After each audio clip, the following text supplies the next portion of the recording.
So I got started working on my new spray booth, and it's coming together well. We've had some decent ideas. It's going to take a little bit more work to make it work completely. Turns out that the fan I bought does not draw quite enough air to really work for my purposes, so we're actually going to add a second one. But the box itself, the shape and size of it, and the way I was able to insert a filter, I really like it. I really think it's going to work out well. Screw it. I'll just take a look at it. I'll have to apologize that everything's kind of a mess at the moment. I've just kind of been kludging everything together in order to kind of make it work temporarily. But this is going to be my workstation, so I got 3 folding tables all set around the room. So I have kind of a wraparound command station. This is kind of going to be where I do all my computer type stuff. This is where I'll do most of my building and shooting, and this will be where I'll actually do most of my painting. So this is going to be my new spray booth. This is a shipping mailer from HobbyLink Japan. It's a 25-inch by 15-inch by 15-inch approximately. And I've converted it to an open spraying booth area.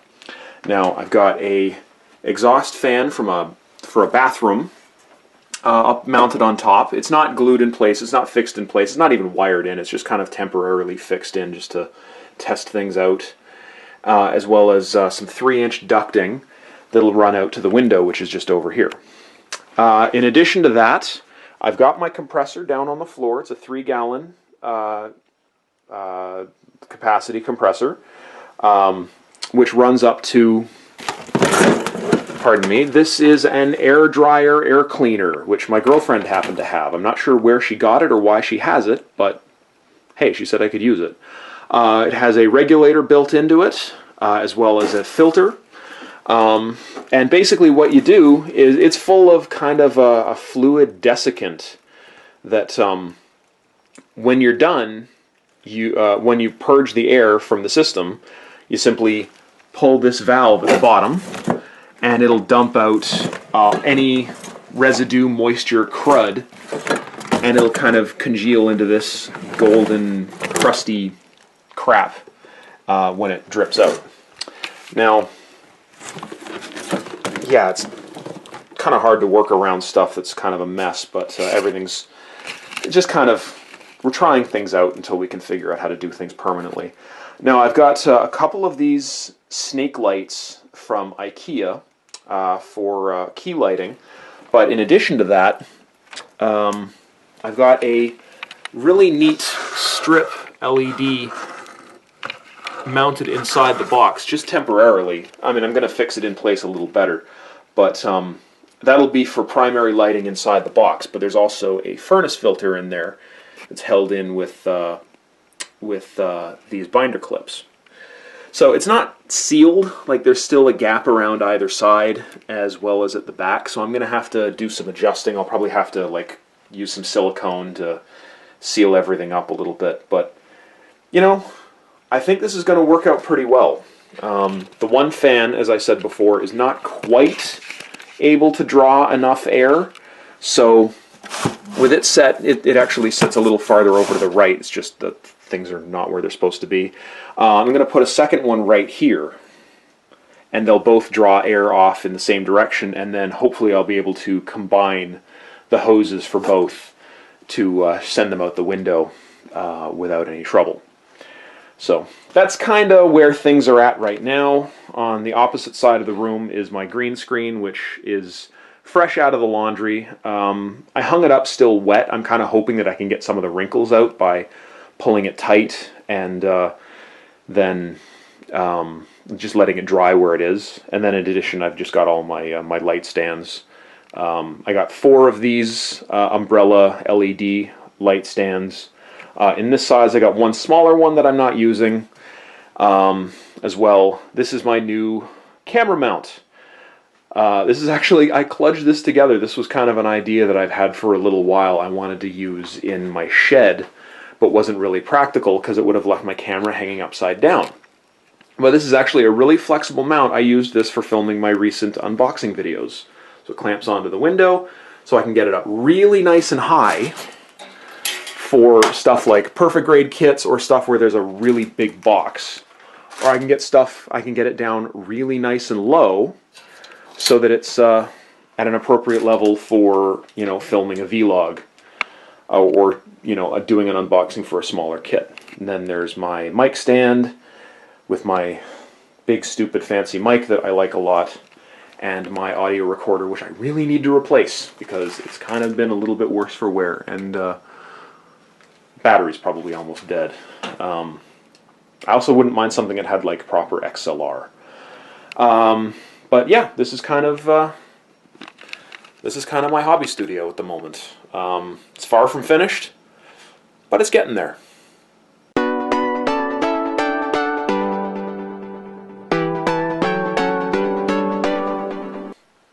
We've got the box largely roughed out.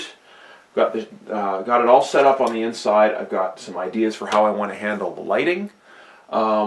We've got one fan set in place, and I'm going to install the second one we just picked up from Home Depot yesterday. Very inexpensive fans. I'm just going to drop it in right here so that the two ducts run off in the same direction, and we'll just strap them to the wall right behind here and then run them out the window. I've also moved my air dryer gadget, which was right here. It was kind of in the way, and I'd rather have the outlet right here with an easy reach, so I don't have to like reach up and struggle to, you know, disconnect stuff. I've also got some IKEA lighting. I don't have anything installed yet, but I have some ideas of how I want to handle it. So let's try and see if we can get this this fan mounted. So right now I'm just kind of trying to decide where exactly I want to set these. I want to have them fairly close to each other. This one I have set back in the corner, and this one I'm going to have kind of a little farther to the front. So I've just got my Sharpie here. I'm just going to mark out where it is I want to place it, and then I'm going to use a hobby knife to cut out a slightly smaller than that square hole in the top of the box to allow airflow through. And feel like kind of setting them here like this is probably optimal, because that way the wiring won't have a long way to go, and the hoses will be largely the same length. If I ever decide to combine them into a single hose, I can do that like right here. So I'm just going to call it.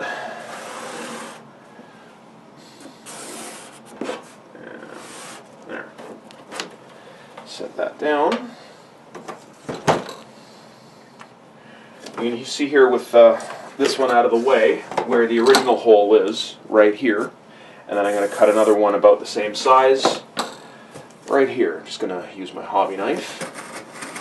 Now this is double layer corrugated cardboard, so it's really solid. And it's actually, even with a hobby knife, it's pretty hard to cut. So this will take 2 passes.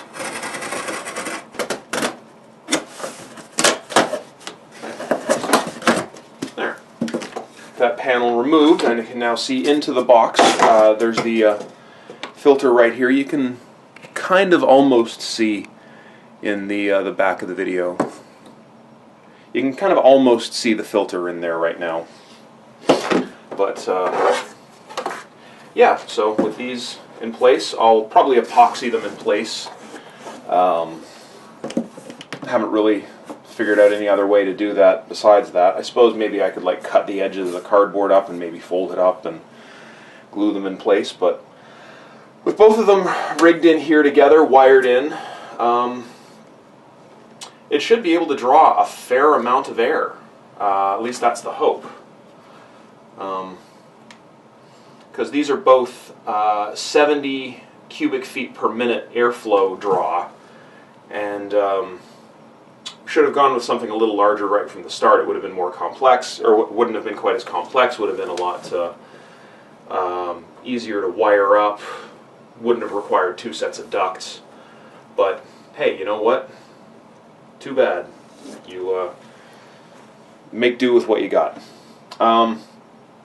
So I'm just waiting for my girlfriend to get out of bed, and then we're going to come and wire these together. In the meantime, I kind of want to do like a test run, kind of kludge everything together, but I don't have the necessary crap to do that. So I'm just going to leave it as is for now, and maybe focus on the wiring, or on the lighting for now. So, see where we end up from here.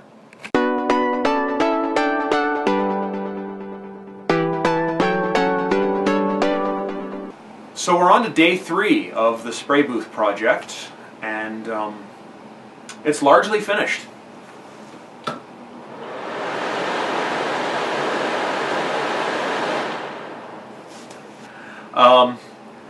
I ended up going with 2 fans. You can see there's 2 ducts running out the window behind me. My girlfriend did all the wiring, much of the design. I kind of just stood around and watched and had a few design ideas. She's way better at this kind of stuff than I am. It's not quite finished. We haven't quite figured out how we're going to install the filter yet, because the box that I'm using is like 2 inches wider than the filter. So once the filter's in place, there's a gap on either side of about, you know, an inch and a half. And you can't really have that. You know, it needs to be tightly sealed. Otherwise, air is just going to bypass the filter and go straight out the fan. And you kind of don't want that, because you want to catch all that particulate matter. Because that was a problem I had with my old Spraybooth, was that I never ran a filter on it because I was stupid. And all of the still damp paint and primer would go straight into the fan blades, and it would just get caked on there, and it would take me hours. I'd have to take the thing apart and just scrape it off with a hobby knife or something. I would end up using like an entire box of Q-tips and a jar of like lacquer thinner, just trying to clean that stuff off, and it would just take forever, and it was so frustrating. So now I have a filter, and I don't know how to attach it. But it's almost done. We're almost finished. It's like 90% of the way there. Like, it's functional as it is. You know, the ducting goes directly out the window. The airflow is great. We tried it out last night. You know, we've got this cardboard seal around the vents so that it doesn't recirculate. And the window is like double paned, so you know you can close the outside window and don't have to worry about the airflow, about cold air getting in or out, and still leave the. And then once you're when you're actually working, you open both windows and then you just start venting your air out, and it works. It works like a hot damn in that regard. But you know, we got the 2 wired up to a single electrical cord with like a wall type light switch on top of the box. The box itself is nice and sealed. There's lighting inside. You know, I don't think, given what we had to work with and our budget, that we could have done much better. You know, there were other fan options that we were looking at, but you know, fans that would have drawn more air, but would have been a lot louder, and would have been harder to put together. What we got, I think, is workable. I think it's going to be suitable for what we need. So I'm really excited. I'm eager to give it a try, like to really put it through its paces. In fact, I'm gonna. I have the spare saucer from my TOS Enterprise. This is the grid line version that I'm not going to be using when I do the build, because I've got the smoothie replacement. And I'm going to be using this to do some experiments with some new kinds of paint, or at least new to me. Sometime in the last few years, since I stopped having access to Alclad paints, the hobby shop in Victoria where I used to go to, they stopped carrying them back in around 2009 or so. They've expanded their lineup of paints to include candy coats, candy colors. And I'm eager to give those a try, because my girlfriend has a project that she wants to work on, and she wants to learn how to do candy for a cosplay idea that she's been working on for the last 18 months. And so I want to know how to do it so I can show her how to do it, and we can know if this is a feasible way of doing it for her project. In addition, it'd be neat to know how to do candy should I ever want to do it for something else, like a car or plane or something. Or hell, just do a Gundam in candy. That'd be pretty rad. So yeah, it's late Monday now. I have to head back up north on Wednesday. So I've pretty much run out of time for getting anything else done on any more projects for this week, which is kind of a huge bummer because I wanted to get, I wanted to actually try this thing out in earnest before I had to head back up north. I wasn't going to get anything fully finished, but it would have been nice to put it through its paces and find out if there's air escaping any place or whatever. But it is what it is. I'll be home again in a few weeks, and I can really give it a run through. So that's about all there is to say about that. I will be. I've been using my Instagram a lot more frequently. So if you're interested in seeing what builds I'm working on when I'm working up north, you can follow me there. The link will be down below. Also, feel free to follow me on my Twitter. I'm a little more active on there than I am on any other social media. And I'm a follower whore. So thank you everyone out there for watching, and happy modeling.